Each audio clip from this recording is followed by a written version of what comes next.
when they're created, they're just going to live forever in the Garden of Eden. They've already got eternal life. So eating from the tree of life And does that's nothing. been subtracted from them now that they know good and evil. Exactly. And you're not allowed to know good and evil and And also also have eternal life. So then they're banished and then they're mortal. So the Christian interpretation of the story is like, well, they didn't die literally, but they died in the sense that mortality entered into the world.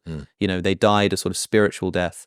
They became But that immortality like was gods. taken from them. Yeah, exactly. The fact that you're not going to die now doesn't matter. You are at some point. Yeah, it's like there's something about knowing good and evil as a human that means that you are going to die. Probably because if you sin, the price of sin is death.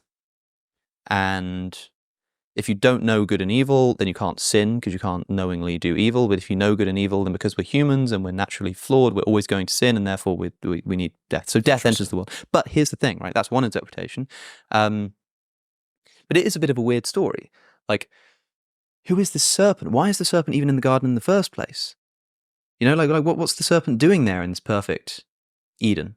You know, who created this serpent? You know, why can't they just eat from the tree of life afterwards? Why does because God doesn't? It's not like they literally just can't eat from the tree of life.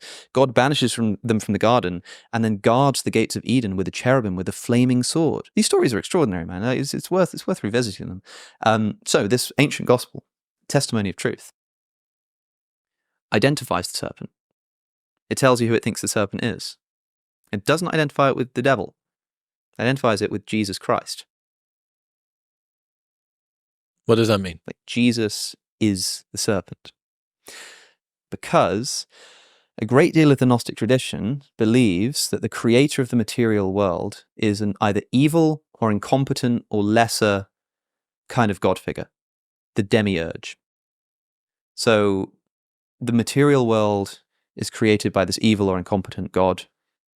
There are lots of different reasons to explain why that happened, but it's like not the Father that Jesus refers to. Jesus being like the true God comes down, and when Jesus says, you know, my Father in heaven, he's not talking about the creator of the material universe, because that's an evil demiurge. He's talking about the real sort of spiritual God.